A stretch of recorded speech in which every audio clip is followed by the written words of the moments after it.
The SsangYong Tivoli has been one of our biggest surprises from last year. It had head-turning style and competent driving dynamics from an unlikely brand. A company that used to design this has now been making cars that look like this. But what if you want a Tivoli with a bigger boot? Well, the SsangYong Tivoli XLV ELX 4-wheel drive might be for you.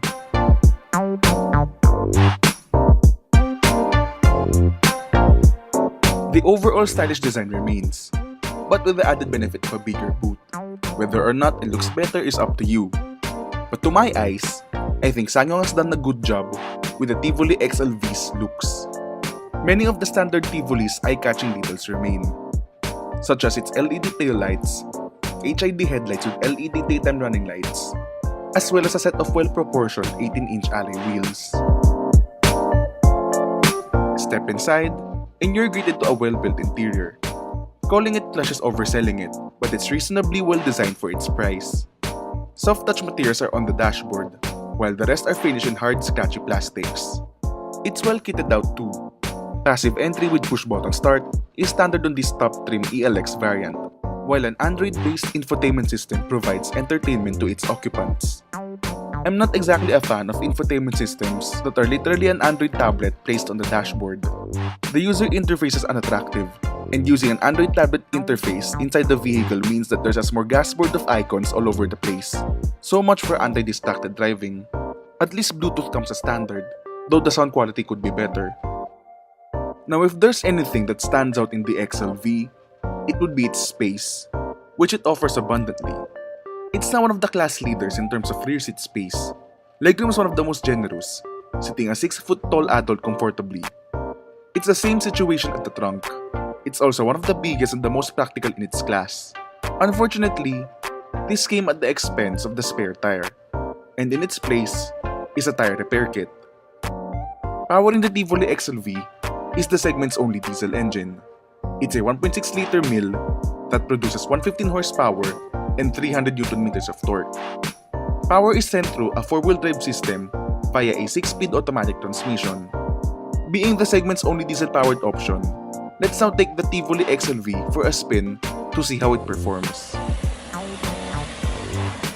So one of my chief complaints with the gas-powered SsangYong Tivoli non-XLV variant was its undefined transmission, and the ride was also very firm on that car, almost to the point that it's crashy in how it irons out the bumps. But with this XLV variant, this diesel engine is not only refined and very punchy, but also the transmission has been calibrated well, so it doesn't anymore have a tendency to aggressively downshift. It slashes gears much better compared to the petrol-powered variant. And speaking of the engine, while it is refined as a whole, I can hear a bit of gear whine, but the rest of the cabin experience is refined. There's only a little bit of wind noise, road noise.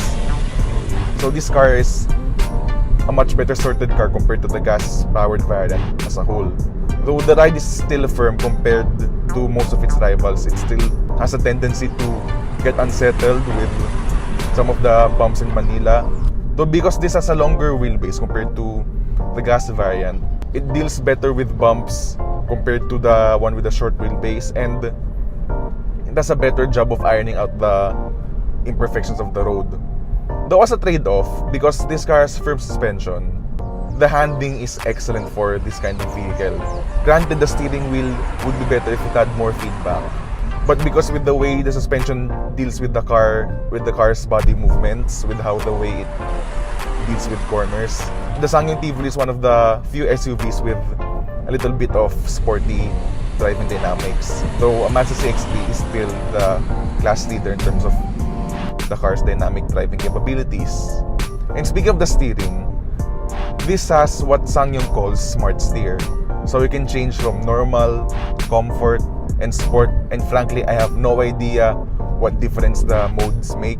So as a whole, the SsangYong Tivoli XLV diesel is a much better package. It's a much better, more polished product compared to the gas variant. Though some quirks still remain. For instance, to change the mode of the Smart Steer, it's located on the far right. Isn't that supposed to be on the left side of the car?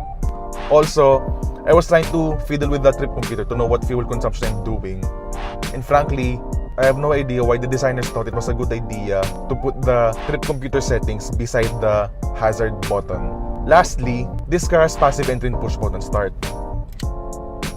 but it still have a jackknife key.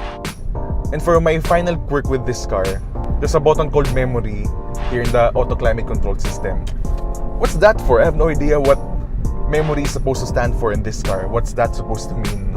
And as for other negatives, I'm surprised that for a top trim variant, this doesn't have stability control as standard, whereas almost all of its rivals have stability control. Not just in the top trim variant, but there are some other rivals who have stability control even in the entry-level variant.